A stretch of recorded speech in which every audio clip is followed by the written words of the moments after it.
Good afternoon, everyone. It's Shamila Ramjawan coming to you from the Red Corner Chat. This afternoon, I have the pleasure of speaking to Ambassador Dr. Lenora Wimberly-Peterson from the United States of America, and it's good morning to her. She's the Chief Executive of the GIA, which is the Global International Alliance Online School, and the People of Choice Awards program. Good morning, Dr. Lenora. Good morning. It's truly an honor to be back on your show, Red Corner, again. I am just truly feel so warm about it. I thank you again for inviting me. I'm so glad to have you because the last time we were going to chat and then we had a power failure and I couldn't get to chat to you. So I was eagerly waiting to get you back on the chat. Thank you. So tell me, what is it that you'd like to learn a little bit about our organization and what's going on with me? I would like to know a lot about you in the 30 minutes that we have, but I think just to kick off, maybe you can just tell us a little bit about yourself. Okay. First of all, I am a retired nurse from years of nursing for over 28 years. And after that, I had decided to go into more of the world of advocacy and volunteering, because I have always did that for many years. I really realized that even at the time when I was working, I always found time to spend to help others, mainly in the hospital. I'm also a licensed minister, ordained minister as well, beside many other accolades and degrees that I have. So with that being said, it was a thing in my family and many other families in the United States where we were running into situation of gun violence. So I ended up mentoring some other ladies in regards of the loss of their children. And God put it in my spirit to take my vision and use it to help others. And with that, I was able to be blessed by connecting with the White House and becoming the ambassador for a Lifetime Achievement Award under former President Barack Obama. After I received my Lifetime Achievement Award, I decided to develop a foundation, which was called the Vision in You. And I had connected and used that to honor others around the world, as well as in the country of the United States, with Lifetime Achievement Awards and presidential awards, and it just took off. And so with that, we we met so many individuals around the country that have done so much work that never seen what my mom would say, receive their flowers before. You know, people always see flowers when they pass away, but we say, give them their flowers while they're alive. That's our philosophy about it. And so I met so many people that individuals just don't acknowledge. And I took the program and I just used it to honor individuals around the country with that. Many local teachers, individuals that maybe worked with children, nursing homes, whatever, this regular people, cooks, so this is what we did to just let them know that, hey, we appreciate you, and it's an honor. We want to let you know that the president of the United States appreciates you. So this is what this program was originally all about. It was a program where we honor veterans and, like I said, many, many others. And after that, after Barack Obama left office, I knew that I was not going to be a part of the new presidential party, which is up under, Mr. Trump, President Trump, Donald Trump. So there's a difference with the Democrats and the Republican, and I'm a true Democrat. So I elevated and I was able to connect with one of our former he was a civil rights leader, John Lewis, that just recently passed away. And he helped me to process my new school, which had launched off back in 2016. And that is the Global International Alliance program, where we honor individuals with their honorary doctorate degree, ambassadorship, chaplains, and just advocacy awards. So that's really how I became more international with other countries, because this is an international program where we're doing something similar, like yourself, that's serving the community, serving as an advocate, standing for cause from human trafficking to domestic violence, just being a voice. If you're a voice and you have served in that time, and we let you know that, hey, you are one that is a candidate for our school. And with that, like I said, I have met women and men from mainly in Africa, like Nigeria, Lagos, and yourself. Then I have people from Japan, Canada. So I was invited to the UN celebration in New York, which we have every year, and they come from all over nations, all different nations. I was awarded an award there for my program. And, you know, like I said, things just start moving fast, you know, within the years of graduations of different celebrities. And so now that the pandemic then kicked in, this is how I got connected with Deloitte, which is, you know, the Ladies of All Nation program, because she stayed, Dr.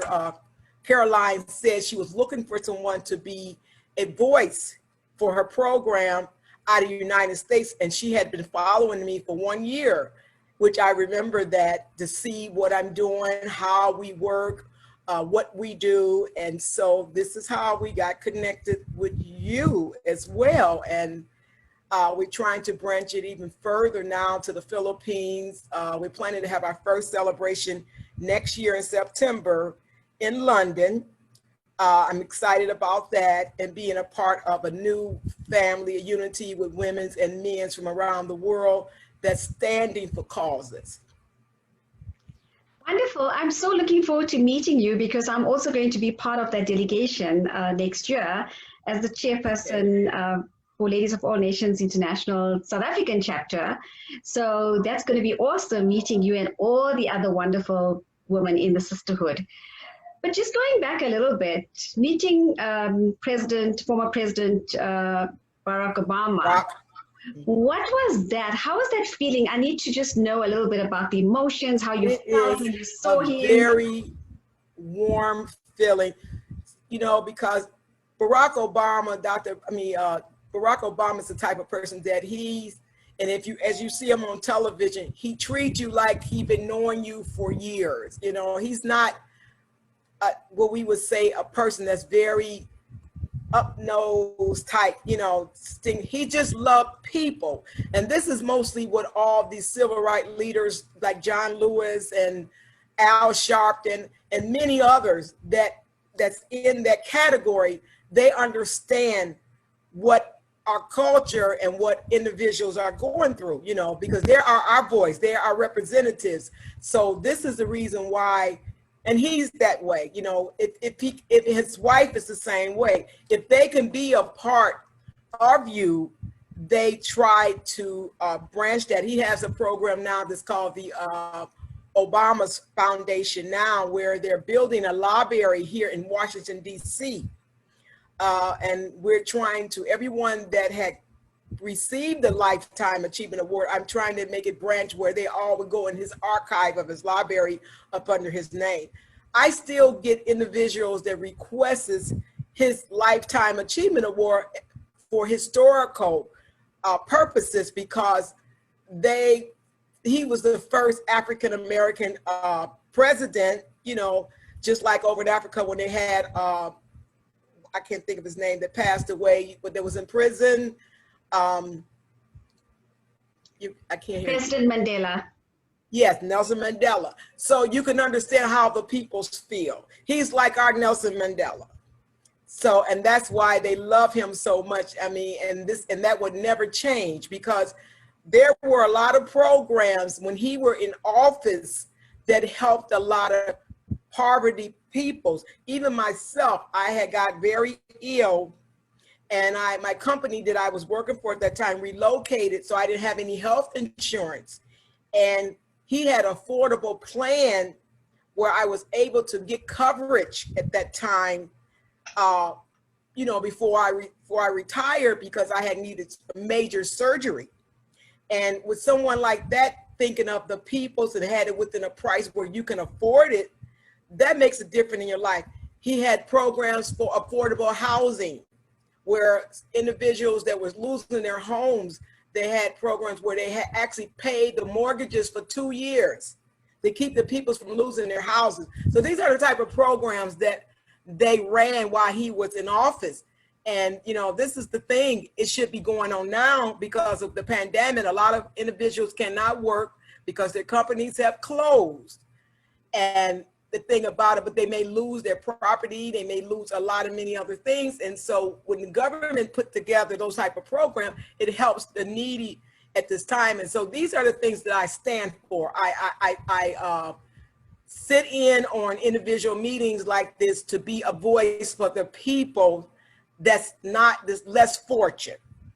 And that's something I learned from being an advocate in all states and in all areas of life, because I deal with the politicians here as well, besides just doing my school program. So it's a variety of things that I am involved in. I'm like the people's voice. I stand for the people, and that's really what it's all about. It doesn't matter what color you are, it doesn't matter who you are, it doesn't matter what you can be a handicapped person. Because like I said, I stand even with the veterans. Individuals that comes out of the military, and they may have problems where they're not able to function. So we try to help them to get some type of mental health service. And these are chaplains and leaders that have joined aboard with me to help me when I get those phone calls. We do Christmas programs for kids. We donate toys. It's a program called Toys for Tots. We make sure that we initially give all these toys out to different churches and local communities. So there's a lot. Food banks, so clothing, and this is what we train in. This is what we teach. This is what we help individuals to find the right program or the right connection in their area to help them in time of need. That's wonderful. Well done on everything that you're doing, and I'm sure you're going to do lots more. How Yes. do you actually manage the funding or the fundraising around your projects? Well, we do a lot of fundraising through this. Basically, we are able to give credited for our school, where there is a percentage of it that's written off, but the students that comes in have to pay a portion as well. So that goes into our program to help in other areas. We do have fundraising celebrations as well with celebrities that may come in and do concerts or either be guest speakers. And then we get donations as well. So with that, what helps us to balance our bank, and we find where's the best place to spend or where to put, the funding in time of need. And then if you have your certification, which I just got certified recently by our government, it's a government certification. And so that may be something I may be able to use even overseas, where the government will actually give you funding as well. But you have to have your paperwork in order. Like I said, you have to be certified with all the different ID numbers and little things like that. But it's called the government certification. There's different banks that may offer you, because if you would we consider a 501c3, and that's nonprofit organization. So there, like I said, if you have everything in order, then you have the opportunity to apply for certain type of grants. And it's a small portion, but every penny, every dime help. Absolutely. So I agree. That's basically how it's done. Yes. Ambassador Dr. Lenora, tell me, you're such an accomplished woman. What are the challenges that you faced as you were growing into this giant? There has been a lot. There has been a lot of negativeness from other leaders that is not understanding my purpose, because we have that in all areas. Some are more into it for the finance for their pockets, and they see me growing. They can't understand why, but the reason is that I serve sun up, sundown, which you kind of already realized that about me. I spend a lot of time on social media. I do a lot of work on my own. I have a lot of meetings in between, Monday through Fridays, even some Sundays with others, to make sure they're doing what they're supposed to do as a chaplain of my organization. Because I think you met Larissa. Larissa is one of my chaplains in St. Louis and Missouri area. So these are the ladies that works with me, but I have to make sure they have all their accolades in order to do what they need to do to branch us more, because so that's one of my challenges. And then I may get some that will come aboard, claim to be very interested in working, but really what they're just trying to do is just get the degree and move on. So there is a protocol that requires for a person to be a part of the organization with order. I believe in big order, as far as like your time of serving, your time of giving, your time to prove your, you have done the work you stated that you have done. And this makes a big difference. And this is something that a lot of individuals outside of our circle do not like.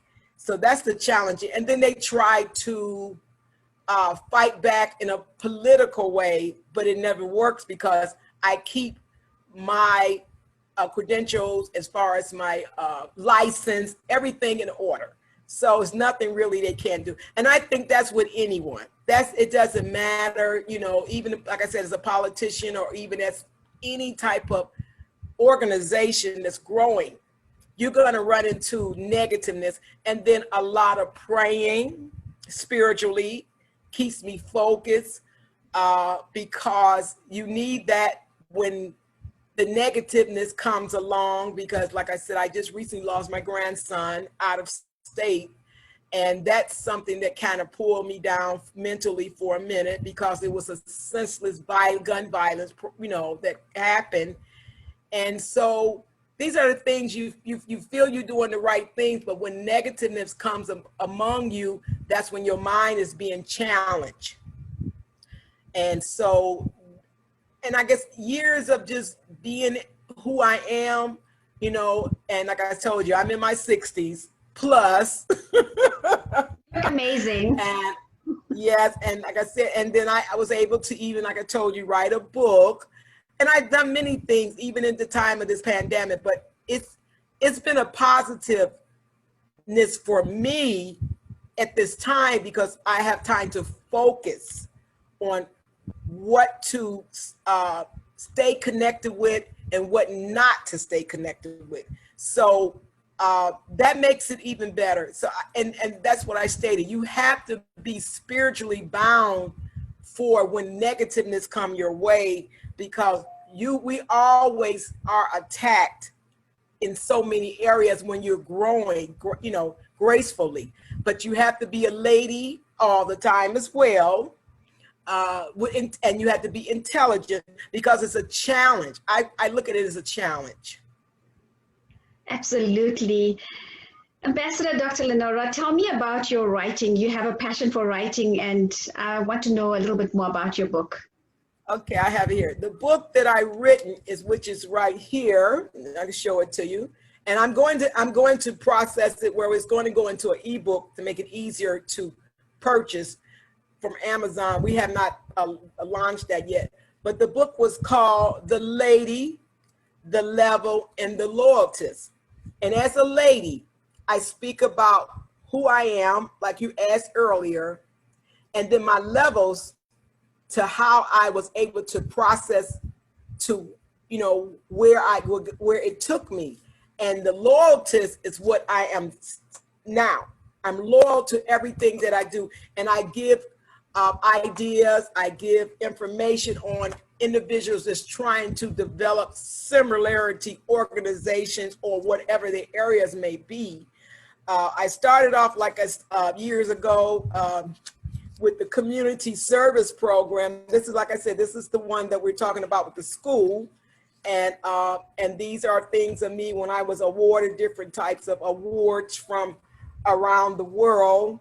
And it's just a wonderful thing to know.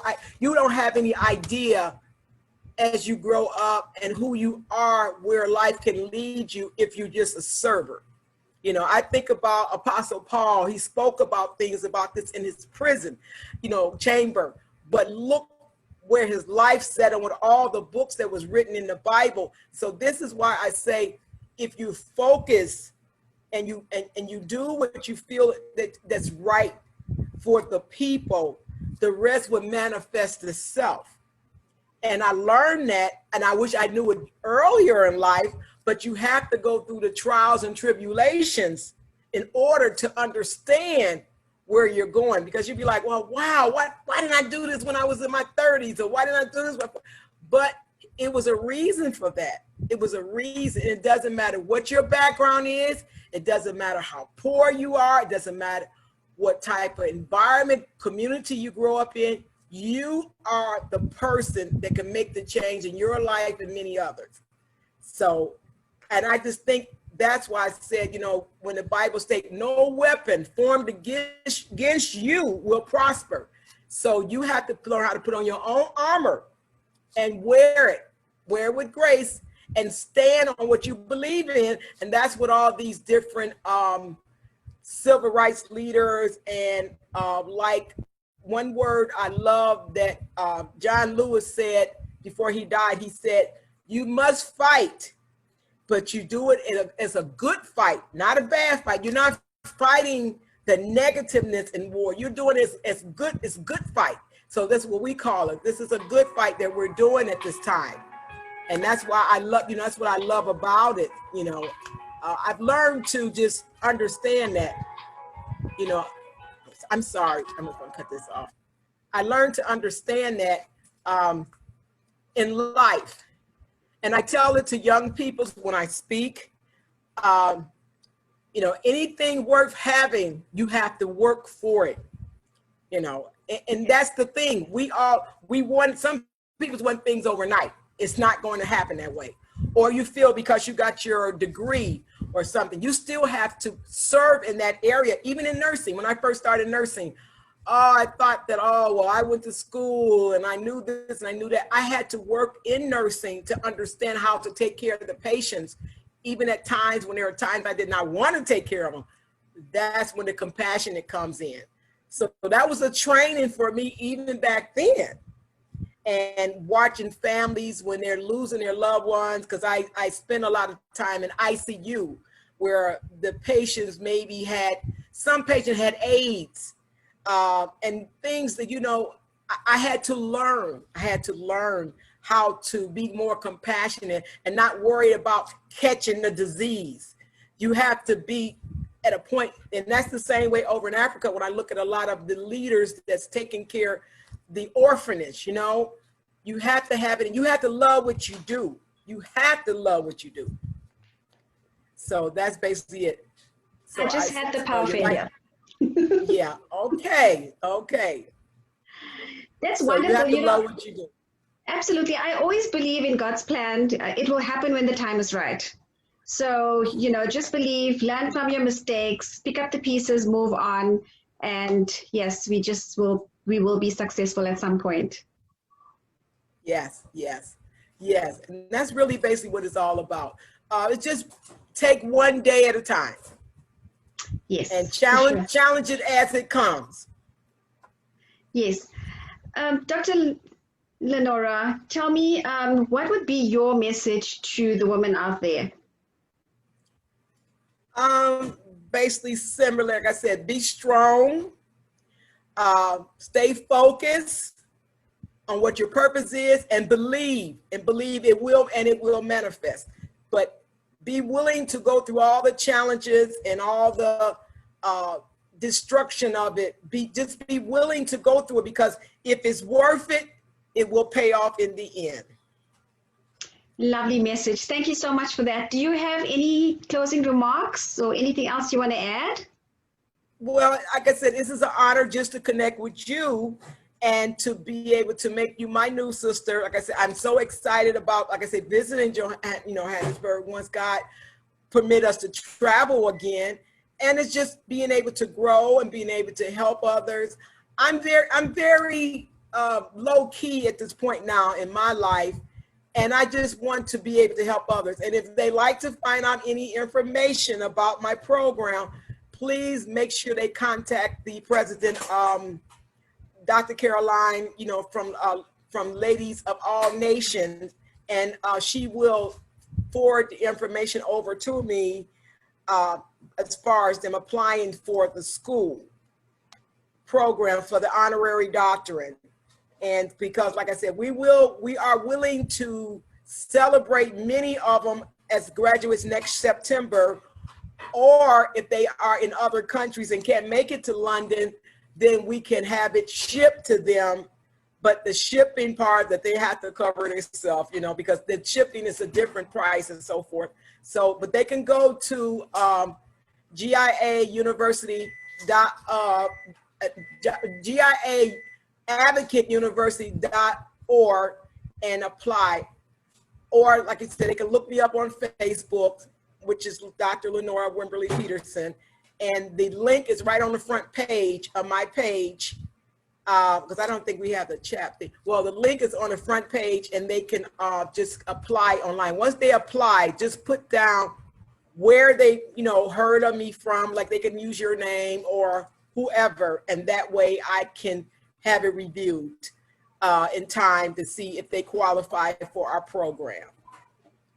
That's wonderful. Ambassador Dr. Lenora Wimberly-Peterson, thank you so much for giving us all these insights about you as a person and what you've achieved so far.